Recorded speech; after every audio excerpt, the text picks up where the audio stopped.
Tipper lorry ಹರಿದು ಮೂವರು ಸ್ಥಳದಲ್ಲೇ ಮೃತಪಟ್ಟಿರುವಂತಹ ದಾರುಣ ಘಟನೆ ಬೆಳಕಿಗೆ ಬಂದಿದೆ. ಕೇರಳ ಮೂಲದ ಪತಿ, ಪತ್ನಿ ಮತ್ತು ಮಗ ಸ್ಥಳದಲ್ಲೇ ಮೃತಪಟ್ಟಿದ್ದಾರೆ.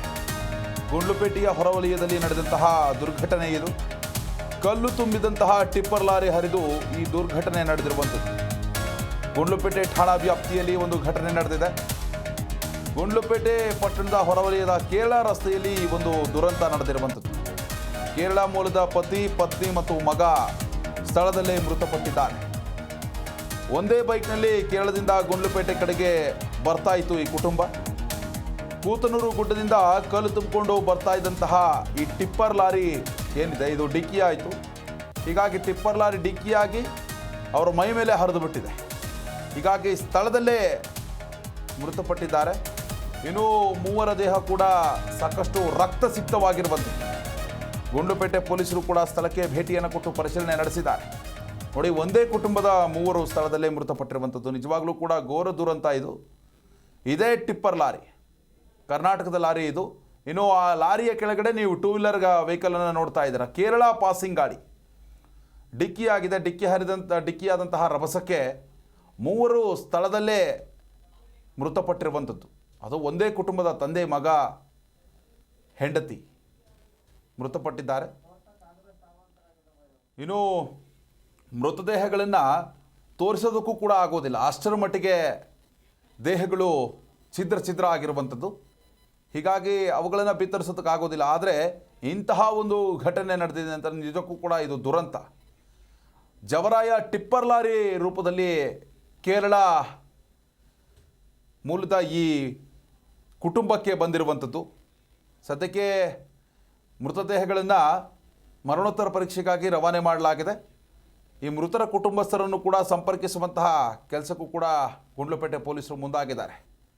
ಇನ್ನು ಮೃತದೇಹಗಳ ಮರಣೋತ್ತರ ಪರೀಕ್ಷೆಯ ನಂತರ ಕುಟುಂಬಸ್ಥರಿಗೂ ಕೂಡ ಹಸ್ತಾಂತರ ಮಾಡ್ತಾರೆ ಮೃತದೇಹಗಳನ್ನು.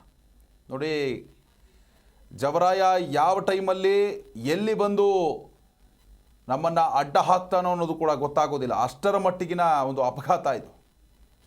ಸ್ಥಳದಲ್ಲೇ ಮೂವರು ಮೃತಪಟ್ಟಿದ್ದಾರೆ. ಒಂದೇ ಕುಟುಂಬದ ಮೂವರು. ಇನ್ನೂ ಅವರ ಸಂಬಂಧಿಕರನ್ನು ಸಂಪರ್ಕಿಸುವಂತಹ ಕೆಲಸವನ್ನು ಗುಂಡ್ಲುಪೇಟೆ ಪೊಲೀಸರು ಮಾಡ್ತಾ ಇದ್ದಾರೆ. ಕೇರಳ ಮೂಲದ ಕುಟುಂಬ ಇದು. ಮೂವರು ಮೃತಪಟ್ಟಿದ್ದಾರೆ. ಇನ್ನು ಕುಟುಂಬಸ್ಥರನ್ನು ಸಂಪರ್ಕಿಸಿದ್ದಾರೆ ಪೊಲೀಸರು. ಇನ್ನು ಕುಟುಂಬಸ್ಥರ ಆಕ್ರಂದನ ಸಹ ಮುಗಿಲು ಮುಟ್ಟಿದೆ ಅನ್ನೋ ಒಂದು ಮಾಹಿತಿ ಕೂಡ ಲಭ್ಯ ಆಗಿದೆ.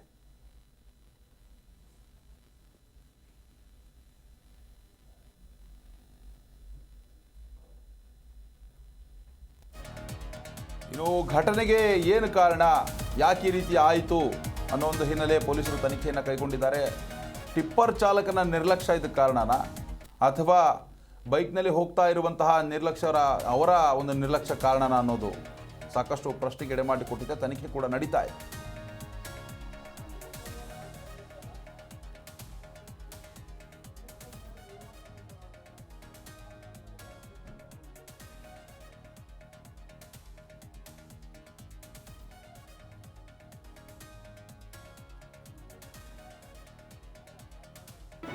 ಜಿ ಕನ್ನಡ ನ್ಯೂಸ್ ಈಗ ನಿಮ್ಮ ಮನೆಯಲ್ಲೇ ನೋಡಿ. ಎಲ್ಲ ಕೇಬಲ್ಗಳಲ್ಲಿ ಈಗ ಲಭ್ಯ.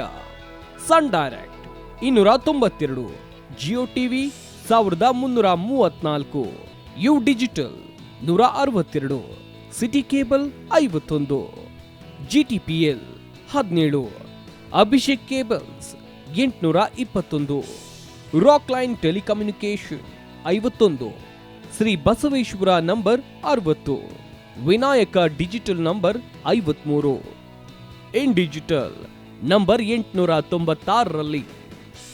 ನಿಮ್ಮಿಸ್ತದ ಜಿ ಕನ್ನಡ ನ್ಯೂಸ್ ನೋಡಿ ಆನಂದಿಸಿ.